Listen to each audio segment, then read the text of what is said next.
Francais, bonjour, welcome to Canada. My name is Jessica Goose and I'm one of 3 co-chairs of the International Federation of Agricultural Journalists World Congress being held here in Calgary and Olds, Alberta, Canada. This is what Canada has to offer.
Hi IFAC friends, and welcome to Atlantic Canada. I'm Allison and I'm president of the Atlantic Canada Farm Writers Association and the past Canadian representative on the IFAC executive.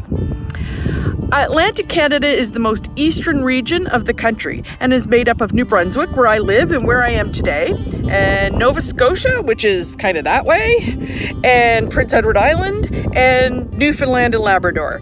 And by now, you may have a sense of how big Canada is, and we're really big. In fact, where I am right now is the most east, in New Brunswick. I'm closer to Aberdeen, Scotland, 4,330 kilometers away, than I am to Olds, Alberta, which is 4,829 kilometers away. So, this region is part of Canada's oldest.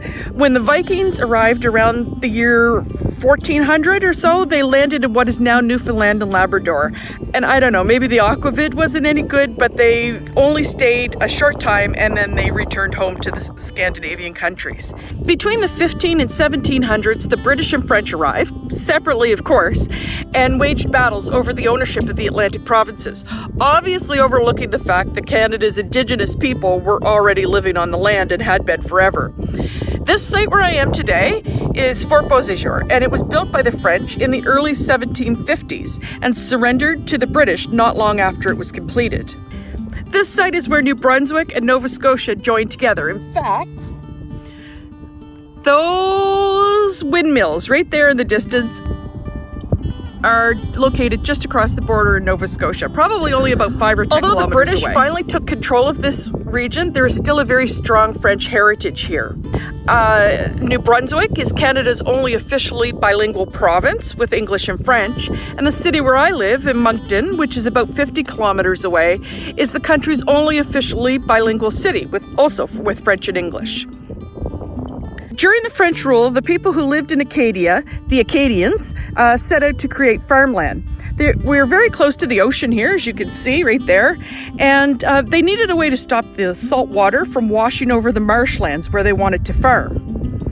So they hand-built levees. In your language, you may know the word dam or dike. And they designed what in French is called an aboiteau. So it's a system with a small door, and it opened when the tide was low, so it dropped when the tide was low to allow the water from the farmland to drain, but it closed at high tide to prevent the salty ocean water from flooding the fields. So you can see one of the aboiteaus right there, and you can get a sense of the farmland that they were using. After several years, the rainwater washed the salt out of the soil and made it suitable for farming. In the mid-1700s, when there was approximately 5,200 hectares of farmland reclaimed in this way, all with levees and aboiteaux, which were built and dug by hand. Prince Edward Island is known as the birthplace of Canada, formed after the political leaders gathered in Charlottetown, Prince Edward Island in 1867. Today, approximately 2.57 million people live in Atlantic Canada. The majority, around 1 million, are in Nova Scotia, mostly near the city of Halifax. Prince Edward Island has the smallest population in Atlantic Canada, with 174,000 people.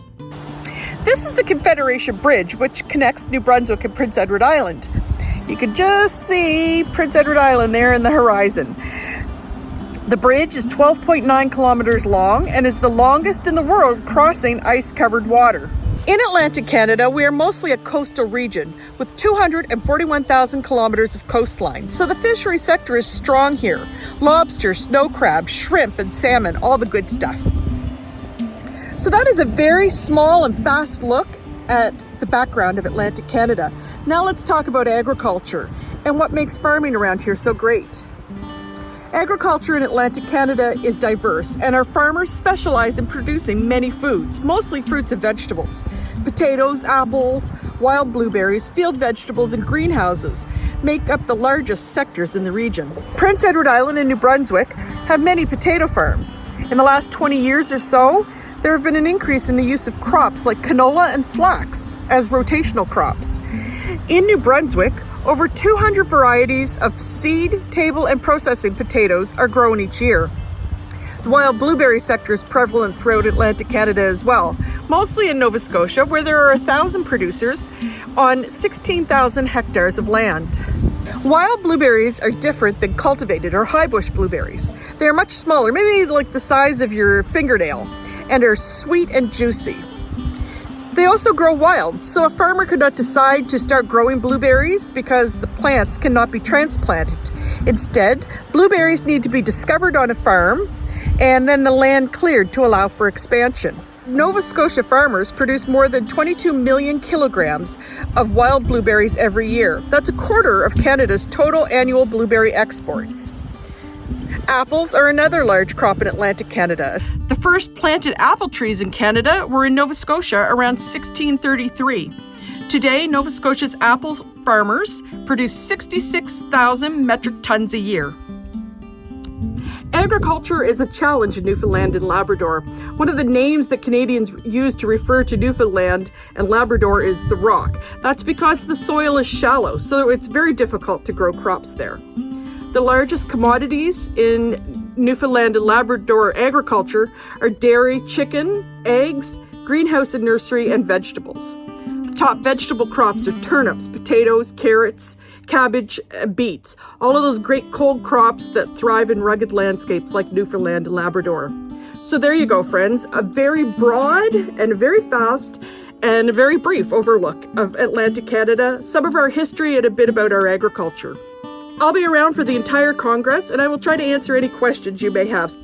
Until then, I'll see you on the bus.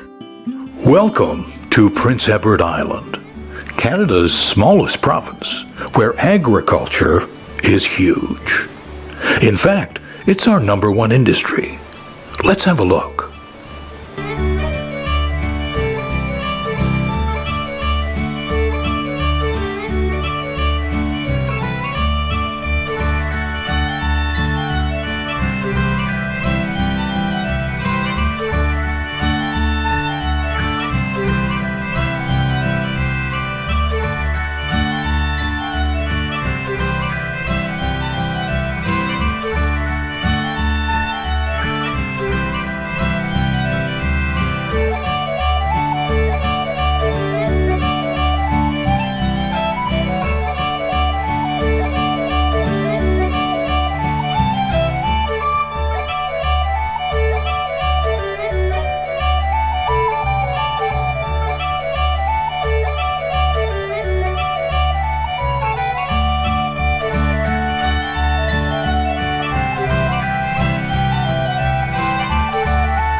PEI Agriculture.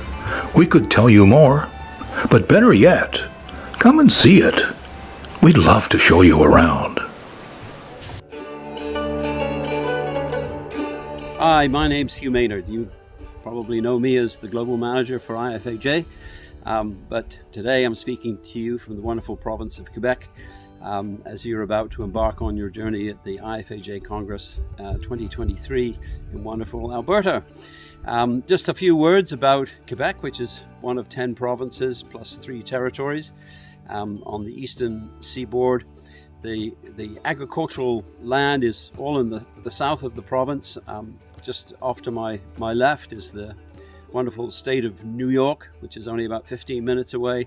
And this area is notable because hundreds of millions of years ago it was a sea, the Champlain Sea, which led to a lot of deposits filtering down, making a nice land base, as you see here, very fertile, clay loam, very productive, which is very typical across the southwest of the province. And then of course the St. Lawrence Valley, the great mighty St. Lawrence River stretches out to the east and goes down to the maritime provinces, the Gulf of St. Lawrence, and out to the Atlantic. And in that agricultural area we produce of course a lot of livestock, dairy, pork, chickens, very good forage land, very good grain, cereals, corn, soybeans, some canola make up the feedstock for those productions. And of course our famous maple syrup, which we produce 70% of the world's production here in Quebec because of the presence of the maple trees. And we don't like to talk about the maple heist that happened a few years ago when they stole all the barrels, because they got them all back and everything's wonderful. But it'd be nice if you could drop by here and have a taste of some maple syrup. And the other thing is things change over time. And what I've just described to you, very typical standard production for a region in North America. But we now have vineyards in Quebec, wineries, which weren't here 30 years ago.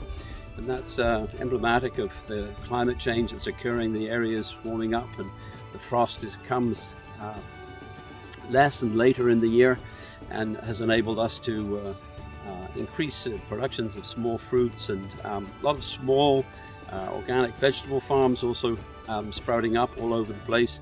And so it's a fluid dynamic, as they might say, about agriculture in Quebec. So we wish you all the best and a great visit in Alberta.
IFAJ delegates, it's Kelly Daynard here.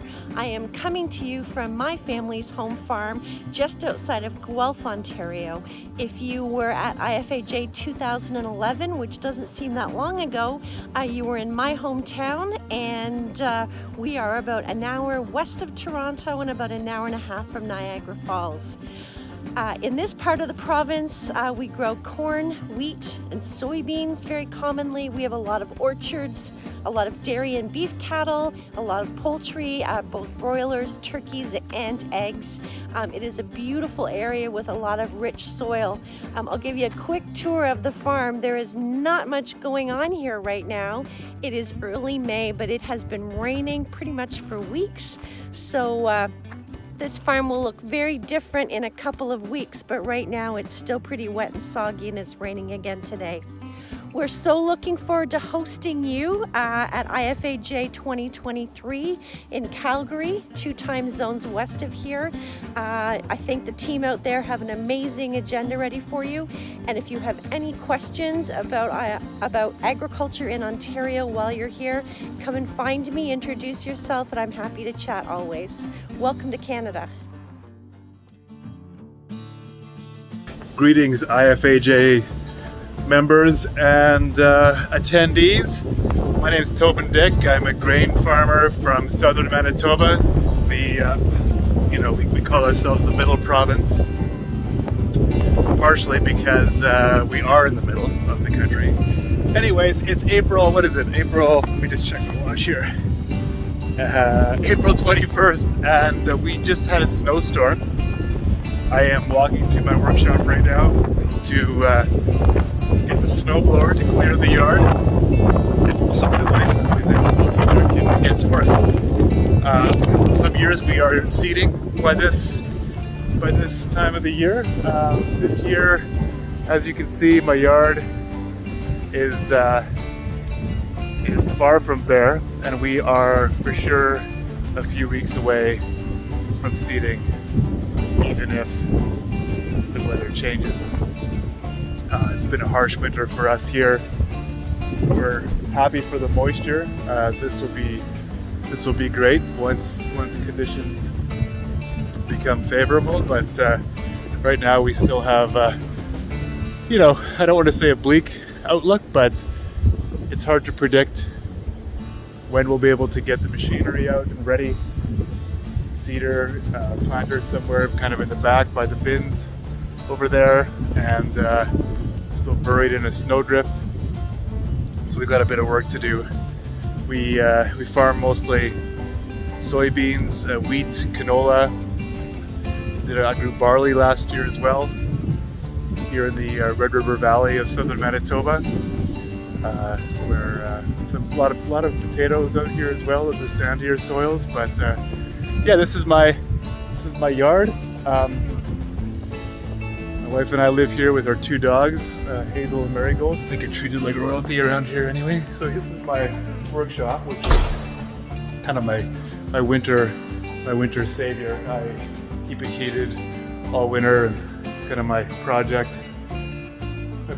area where I like to kind of do woodworking projects and work on my motorcycle, which I spend a lot of time on in summer, and of course our snowblower, which this winter has gotten probably too much of a workout, but nice to have it in a somewhat warm environment.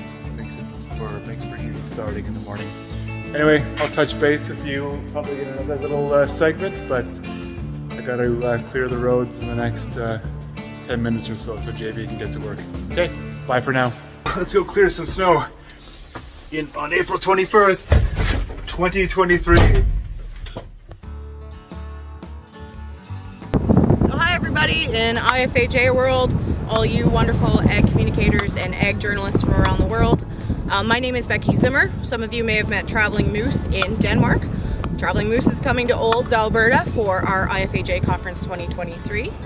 Being a member of the Saskatchewan Farm Writers Association and a resident of the beautiful province of Saskatchewan, which is actually right behind my wonderful cameraman, I am here to tell you all about Saskatchewan and Saskatchewan agriculture. Saskatchewan is one of 10 provinces that make up Canada, and the Saskatchewan Farm Writers Association is one of 6 regional guilds that make up the Canadian Farm Writers Federation.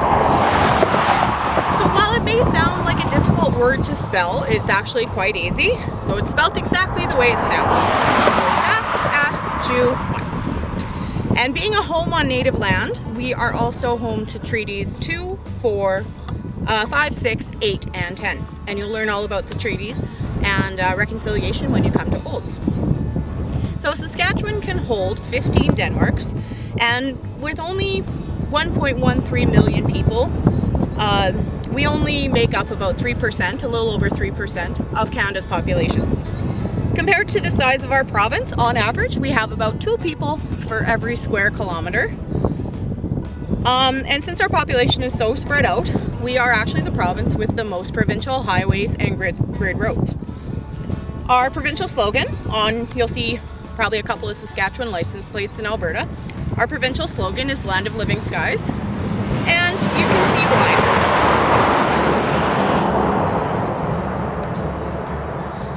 So our provincial slogan on our license plates, which you'll probably see some Saskatchewan ones in Olds, is Land of Living Skies, and you can see why. I know I'm pointing towards Alberta, but the prairie's beautiful scenery. The entire province is one giant glacier deposit, so we're well known for being a wide open space and maybe a little flat in some places. And with the flatness comes the wind, as you can tell. That doesn't mean we're not a beautiful province though. Cypress Hills is the highest point of elevation between the Rockies and Eastern Canada. So we also boast that in our province. Don't let our size fool you though.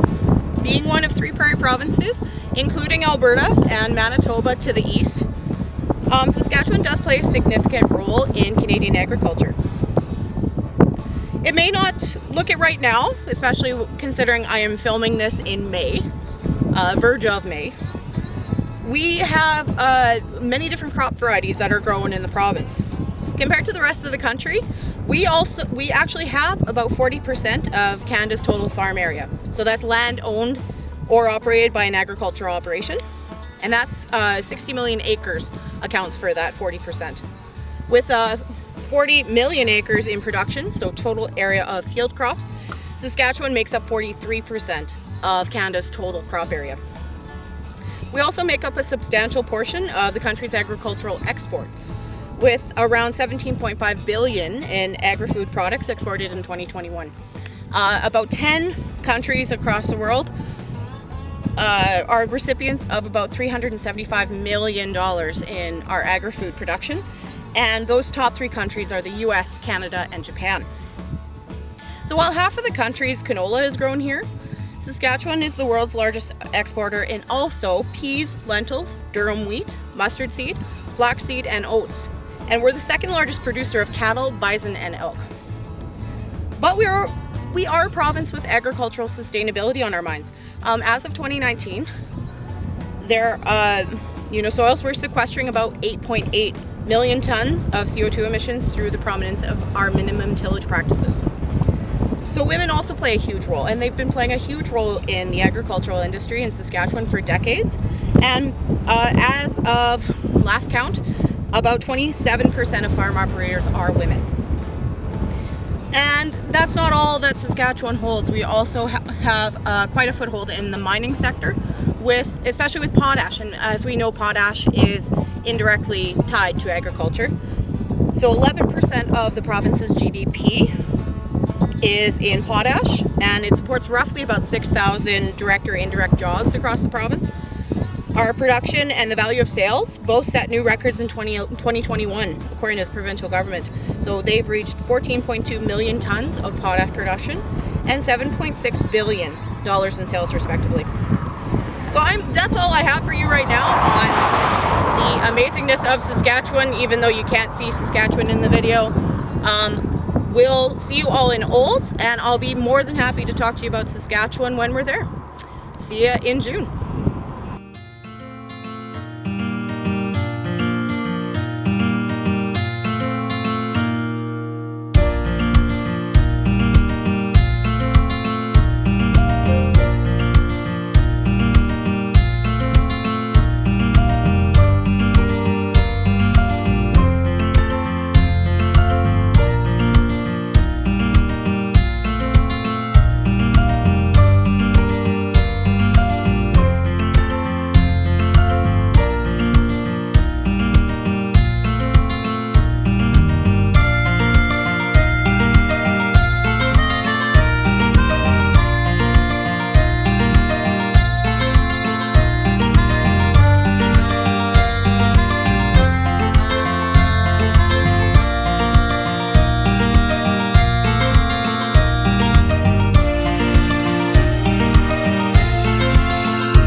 And here in Alberta, right now I am at Olds College, where you can take in the Olds College Smart Farm Tour, along with learn about many other things regarding agriculture in our beautiful province, whether it be canola, the beef sector, our greenhouse sector, the Ponoka Stampede, you name it, everything about Alberta agriculture will be covered at the 2023 IFAJ World Congress.